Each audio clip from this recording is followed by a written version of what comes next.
Hello အားလုံးပဲမင်္ဂလာပါကျွန်မကတော့ Teacher Honey ပါ Hotel English Trainer ဖြစ်ပါတယ်ဒီနေ့မှာကျွန်မအားလုံးကို share ပေးခြင်းတဲ့အကြောင်းအရာလေးက Cabin Crew Interview Video Assessment တွေဘယ်လိုဖြေရမလဲ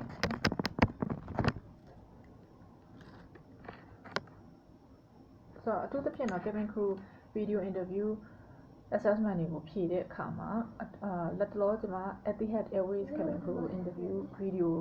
Interview Assessment ဖြေထားတဲ့အတွေ့အကြုံလေးကို share ပေးချင်ပါတယ် Etihad Airways ရဲ့ Cabin Crew Video Interview Online Assessment မှာသူတို့ပို့ထားပေးတဲ့ email ကနေပြီးတော့ CV ပို့လိုက်ပြီး shortlist ပါမယ် shortlist ကနေပြီးတော့ video interview ဖြေဖို့အတွက် link လေးပို့ပေးပါတယ်အဲ့ဒီ link လေးက7 days ပေါ့နော်9ရက်သူက expire မဖြစ်ခင်9ရက်အချိန်ရပါတယ်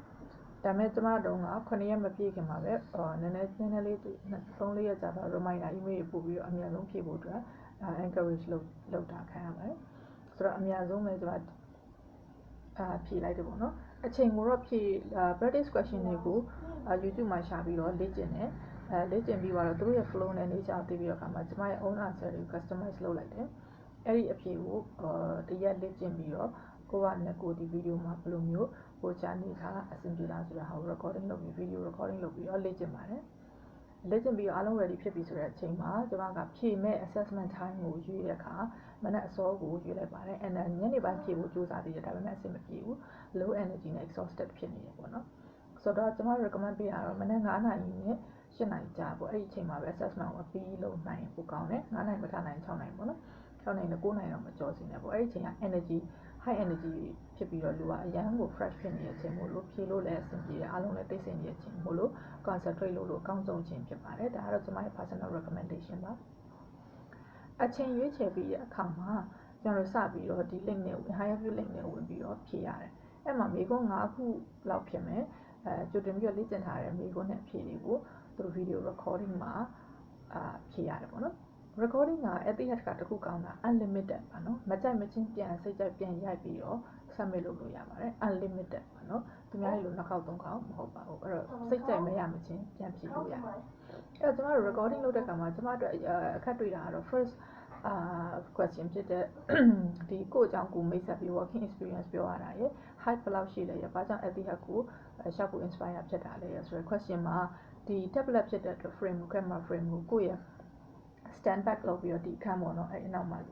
တကူလုံးရပ်ပြ whole body ကို show ပြရတဲ့အချိန်မှာကျွန်မကပဲအရက်ရှိလုံးလေးလို့လား camera frame ကပဲ tablet ကိုထောင်နေကျွန်မပဲအဆင်မပြေလို့လားတော့မသိဘူး camera ဒီ frame တစ်ခုလုံးမှာ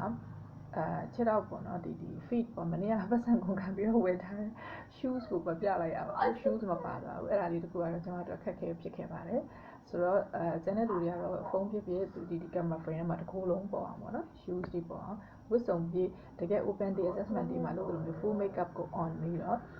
တေချာ grooming ကိုတေချာပြနိုင်တဲ့ frame လေးတစ်ခုနဲ့တေချာပြဖို့လိုပါတယ်ကျွန်တော်တို့ရက်ရှိလို့လား frame ကြောင့်လားမသိဘူး shoes မပါတော့ဘူးเนาะဒါပေမဲ့လည်း height ကိုသူတို့မှန်းလို့ရရင်ပြီးရအောင်လဲဆိုပြီးကျွန်မစိတ်ဖြေလိုက်ပါတယ်ဆိုတော့ဒါက first question ပါ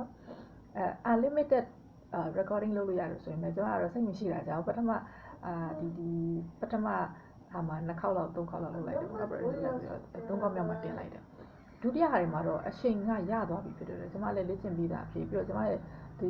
authenticity ဖြစ်တဲ့ answer ကိုပဲစဉ်းစားပြီးတော့ပြောချင်တာဖြစ်တဲ့အတွက်စဉ်းစားပြီးတော့ပြောချင်တာဖြစ်တဲ့အတွက်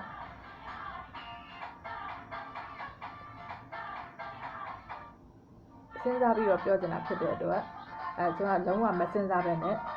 တိတ်ပြီးတော့အရင်ကြီးမစဉ်းစားပဲစက်ထားတဲ့အတိုင်းတွေမဟုတ်ပဲနဲ့authenticity ပထမ first try မှာ submit တွေလုပ်ချလိုက်တယ်ပေါ့နော်ဆိုတော့နောက်ထပ်3-4ခုကတော့အဲ့လိုသိစဉ်းစားကြမလို့ပဲနဲ့4-5ခုက